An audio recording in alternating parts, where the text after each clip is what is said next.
दोस्तों, जज साहब जल्दी जल्दी में अपने रिश्तेदार के अंतिम संस्कार में जा रहे थे। तभी रास्ते में एक दरोगा ने उनकी गाड़ी रोकी और जबरदस्ती चालान बनाने लगा।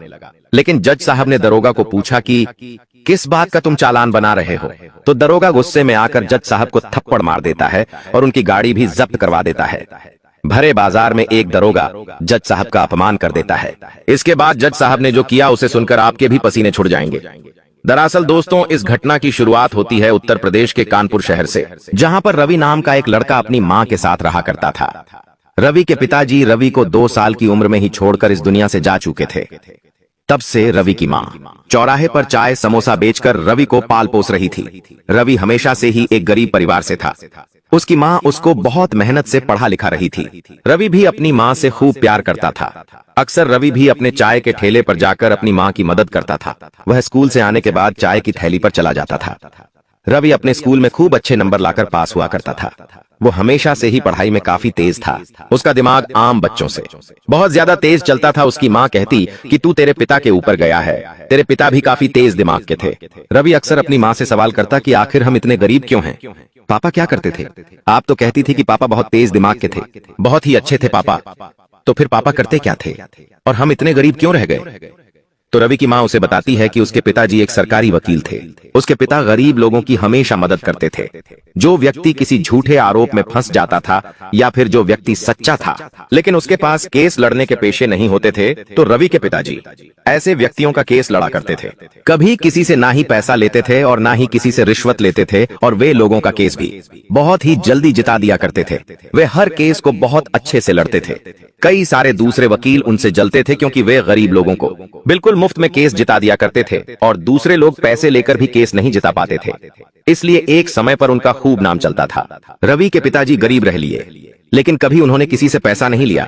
उनकी इसी दया भाव ने उनके परिवार को कभी अमीर नहीं बनने दिया। वो चाहते तो खूब पैसा कमा सकते थे लेकिन वे केवल सरकारी तनख्वाह पर ही अपना गुजारा चलाते थे। तो रवि अपनी मां से पूछता है कि मां, आखिर पिताजी की मौत हुई कैसी थी?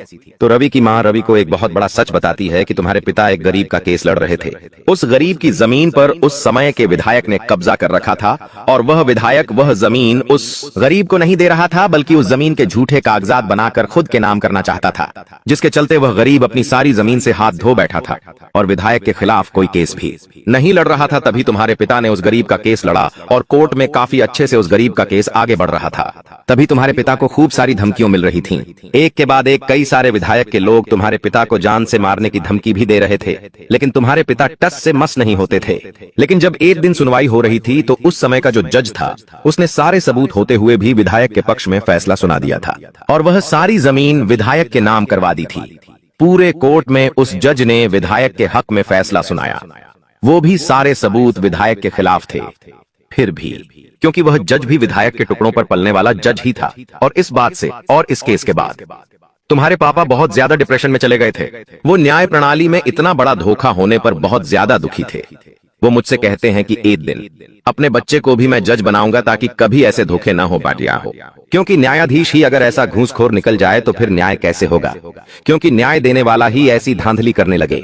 इस बात से तेरे पिता बहुत ज्यादा नाराज थे और कई दिनों तक दुखी थे और एक दिन तेरे पिता को हार्ट अटैक आ गया था। वो कई दिनों से दुखी थे और उसी दुख के चलते तेरे पिता को हार्ट अटैक आ गया था। शिवम अपने पिता के साथ हुए अन्याय को भूल नहीं पा रहा था। वो अपनी मां से कहता है कि मां, मैं एक दिन पापा के जैसा वकील बनूंगा और बड़ा होकर जज बनूंगा, जिसके लिए उसने बहुत मेहनत करी। वो अपनी मां के साथ चाय की टपरी पर चाय भी बेचता, स्कूल भी जाता, वहां भी खूब मेहनत करता। अब उसके मन में एक लक्ष्य पैदा हो गया था। उसे अपने जीवन का लक्ष्य मिल चुका था और उसे पता था कि वह अपने पिता के लिए अपने लक्ष्य को जरूर पाएगा। इसके बाद उसने अपनी 12वीं की परीक्षा पूरी करी और फिर वह LLB की परीक्षा देने लगा। उसने सबसे पहले लॉ में ग्रेजुएशन करा और जब उसे LLB की डिग्री मिली तो वह फिर ट्रेनिंग लेने लगा। कोर्ट में जा जाकर उसने सबसे पहले असिस्टेंस का कार्य किया। कई सारे वकीलों के अंडर में रहकर उसने सारा कार्य करना सीखा। उसकी चतुरता, उसका दिमाग अपने पिता के जैसा ही तेज था। कई बड़े बड़े वकील उसकी चतुरता के दीवाने हो गए थे, इसलिए वह सबका चहिता बन चुका था। पूरे कोर्ट परिसर में करीब साल भर के अंदर ही उसने पूरे कोर्ट में अपनी पहचान बना ली थी। अक्सर उस कोर्ट में एक दरोगा आया करता था। वह दरोगा वहां के कई सारे वकीलों से हफ्ता लेता था। जब रवि अपने सीनियर से पूछता कि यह दरोगा आखिर कौन है और आखिर क्यों, अक्सर आकर हफ्ता लेता है और सब लोग इसे हफ्ता आखिर क्यों दे देते हैं, तो उसके सीनियर कहते हैं कि यह दरोगा कोई आम दरोगा नहीं है, यह विधायक का सबसे खास रिश्तेदार है और उसी के दम पर यह हम सभी से हफ्ता लेता है और विधायक भी हम सभी की खूब मदद करते हैं, जिसके चलते हमें भी कोई ऐतराज नहीं होता है।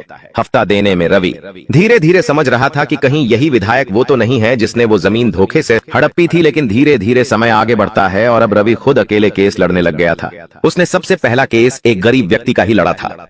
उस गरीब के पास पैसे नहीं थे केस लड़ने के, क्योंकि उसका जो भाई था उसने उसकी सारी जमीन धोखे से हड़प ली थी। सारे कागजात भी अपने नाम करवा लिए थे और वह बेचारा गरीब, उसके पास तो केस भी नहीं थे केस लड़ने के, जिसके चलते रवि ने उसका केस लड़ा और उसके सामने एक अच्छा वकील था। लेकिन फिर भी रवि ने वह केस काफी जल्दी सुलझा लिया और उसने अपना पहला ही केस काफी अच्छे से जीत लिया था, जिसके चलते उसकी पूरे कोर्ट में वाहवाही हो रही थी। कई लोग उसको अब जानने लगे थे और वहां के न्यायाधीश भी उसकी इस प्रतिभा को देखकर काफी आकर्षित हुए थे। धीरे धीरे समय आगे बढ़ता है और रवि कई सारे केस बहुत अच्छे से सुलझा लेता था। अक्सर वह कई गरीबों के केस फ्री में लड़ा करता था। अब धीरे धीरे रवि की हालत भी काफी अच्छी हो रही थी। उसने अपना खुद का घर भी ले लिया था। उसकी माँ की भी हालत अब अच्छी हो चुकी थी। पहले वह गरीब थे, लेकिन अब धीरे धीरे वह पैसे वाले बन रहे थे। समय आगे बढ़ता गया और रवि की शादी भी हो गई और रवि के 2 बच्चे हुए। रवि अपने पूरे वकालत में काफी अच्छे से केस लड़ा करता था, जिसके चलते उसको करीब करीब 8 सालों से वह अच्छे से वकालत कर रहा था। इसके बाद उसने जज बनने के लिए कई सारी परीक्षाएं भी दी और वह उन जुडिशियल सर्विस परीक्षा में काफी अच्छे नंबर लाकर पास भी हुआ करता था। और एक दिन उसके नसीब इतने चमक कि वह अपनी सबसे मेन परीक्षा में सबसे अच्छे नंबर लाकर पास हुआ, जिसके चलते उसको न्यायाधीश का पद मिल चुका था और अब वह एक जज बन गया था। आज उसके पिता का सपना पूरा हो गया था। सालों की मेहनत, सालों की कठिन तपस्या ने उसे जज बना दिया था। जज बनते ही वह काफी अच्छे तरीके से और न्यायिक तरीके से फैसले करता था। लेकिन जज बनना आसान नहीं था। कई बार उसका मन बहुत उदास रहता था। उसके पिता का ख्याल हमेशा आया करता था। वह चाहता था कि उसके पिता ने जो केस लड़ा था वह केस वापस से वह खोले और उस केस की अच्छे से मन में वापस जांच करे। जिसके बाद जज साहब यानी कि रवि उस गरीब व्यक्ति को ढूंढते हैं जिसका केस उसके पिता ने लड़ा था। लेकिन कुछ दिनों की खोज के बाद पता चलता है कि वह गरीब तो कब का मर चुका है और आज उसके बच्चे बच्ची किसी दूसरे शहर घर में मजदूरी का कार्य कर रहे हैं। तभी वो उन बच्चों से मिलता है जो आज काफी बड़े हो चुके थे। उनसे मिलकर बातचीत करता है और कहता है कि तुम्हारे पिता की जो जमीन थी उस पर वहां के विधायक ने कब्जा कर लिया था, तो क्या तुम वापस से अपना केस दाखिल करना चाहते हो? कई समय तक जज साहब ने उन गरीब के बच्चों को समझाया तो वे भी वह केस वापस लड़ने के लिए तैयार हो गए। फिर रवि ने एक वकील को वह केस लड़ने के लिए कहा। वह वकील जज साहब का काफी अच्छा दोस्त था, इसलिए वह भी तैयार हो गया। वह विधायक आज भी जिंदा थे और वह जमीन पर एक बड़ी फैक्ट्री बन चुकी थी। जब उस केस को वापस से लड़ा गया तो यह पक्का साबित हो गया कि वह जमीन उस गरीब की थी और उस विधायक ने धोखे से उस जमीन को कब्जा करा था। जिसके बाद रवि को कई सारी धमकियां मिली, लेकिन फिर भी रवि ने कोई गलती नहीं करी और फैसला उस गरीब के हक में दिया। जिसके बाद उस जमीन को उस गरीब के बच्चों के सुपुर्द कर दिया गया। रवि ने अपने पिता का बदला आज ले लिया था। अपने पिता की मौत का जो सबसे बड़ा कारण था, रवि ने उस कारण का ही बदला आज ले लिया था। रवि ने अपने बदले के लिए आज तक शादी तक नहीं करी थी। उसने अपनी माँ से वादा किया था कि माँ, जब तक मैं पिताजी का बदला नहीं लूंगा, उनको न्याय नहीं दिलवाऊंगा, तब तक मैं शादी नहीं करूंगा। रवि की उम्र करीब 35 वर्ष हो चुकी थी। जिसके बाद 35 वर्ष की उम्र में रवि एक वकील से ही शादी करता है। उसका नाम सुहानी था। सुहानी भी एक वकील थी। रवि सुहानी को काफी समय से जानता भी था, जिसके चलते दोनों ने एक दूसरे से शादी करने के लिए हाँ कर दिया और दोनों ने धूमधाम से शादी करी। लेकिन अब रवि की जिंदगी में एक बहुत बड़ा तूफान आने वाला था, जो उसने कभी सपने में भी नहीं सोचा होगा। रवि की पत्नी गर्भवती हो चुकी थी। जब उसकी पत्नी ने रवि को यह खबर दी तो रवि बहुत खुश हुआ। उसकी माँ भी बहुत खुश थी। रवि की जिंदगी में उसे अब वह मिल चुका था जिसकी वह सालों से कल्पना कर रहा था। वह अपने आने वाले बच्चे को लेकर काफी खुश था। धीरे धीरे समय आगे बढ़ रहा था। अब करीब 9 महीने हो चुके थे और रवि की पत्नी की डिलीवरी डेट नजदीक आ चुकी थी। एक दिन जब रात्रि में दोनों सो रहे थे, तभी अचानक से रवि की पत्नी को पेट में दर्द होता है। तो रवि तुरंत अपनी कार निकालता है और अपनी पत्नी को हॉस्पिटल ले जाने लगता है। रात के करीब 2 बज रहे थे, तभी एक नाके पर कुछ हवलदार सभी गाड़ियों की चेकिंग कर रहे थे और कई लोगों से पैसे भी मांग रहे थे। जब रवि वहां पहुंचा तो रवि की गाड़ी को एक दरोगा ने रोका। तब रवि ने कहा कि मुझे जल्दी में जाना है, मेरी पत्नी को हॉस्पिटल ले जाना है। मुझे जाने दो पाए। लेकिन वह दरोगा रवि की एक बात नहीं सुनता है और कहता है कि तुम तो यह नाटक कर रहे हो, तुम चेकिंग से और चालान से बचना चाहते हो। लेकिन रवि बार बार कहता है कि हमें जाने दीजिए, आप देख सकते हैं कि मेरी बीवी गर्भवती है और उसको बहुत ज्यादा परेशानी हो रही है, थोड़ी सी भी अगर देर हुई तो कुछ भी अनहोनी हो सकती है। लेकिन वह दरोगा और उसके साथी गण रवि यानी कि जज साहब की बिल्कुल नहीं सुनते हैं। इसके बाद जज साहब अपना आईडी कार्ड निकाल के उस दरोगा को बताते हैं और कहते हैं कि मैं एक जज हूँ और तुम ऐसी हरकत कर रहे हो, मुझे यहाँ पर फोकट में रोक रखे हो तुम्हें, जबकि मैंने बोला कि मैं जल्दी में हूँ और मुझे अपनी पत्नी को हॉस्पिटल ले जाना है, फिर भी तुम समझ नहीं रहे हो।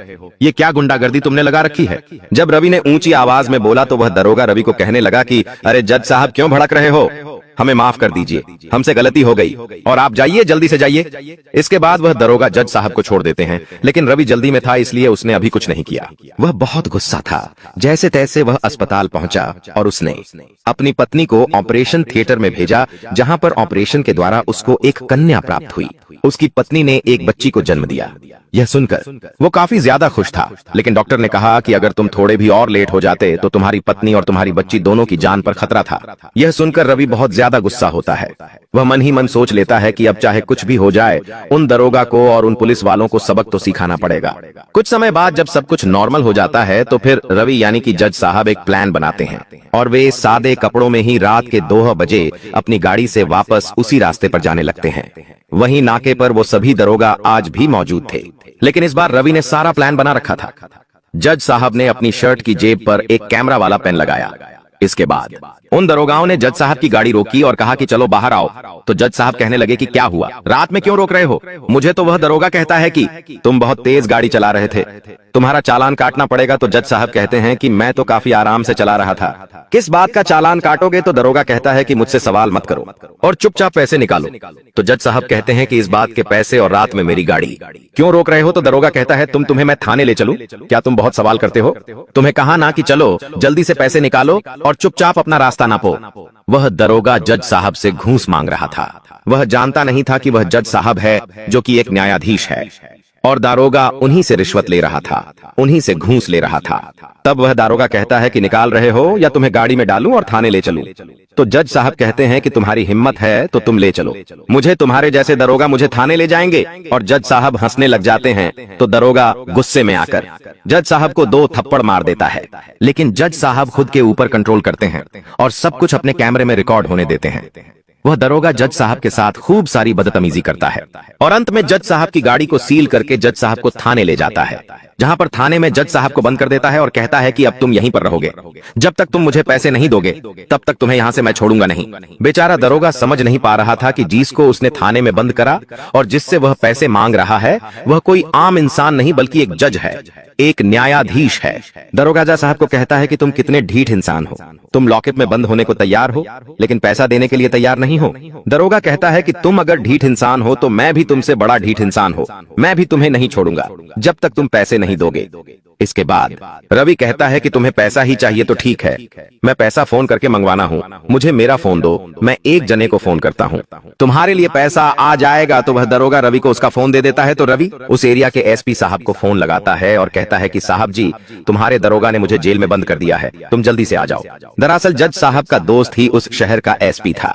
कुछ देर के अंदर ही एसपी साहब थाने में आ जाते हैं और उस दरोगा को खूब थप्पड़ मार मार के जलील करते हैं और कहते हैं तुमने किसको थाने में डाला है, तुम्हें पता भी है? तो दरोगा ये सुनकर चौंक जाता है और कहता है कि साहब क्या हुआ?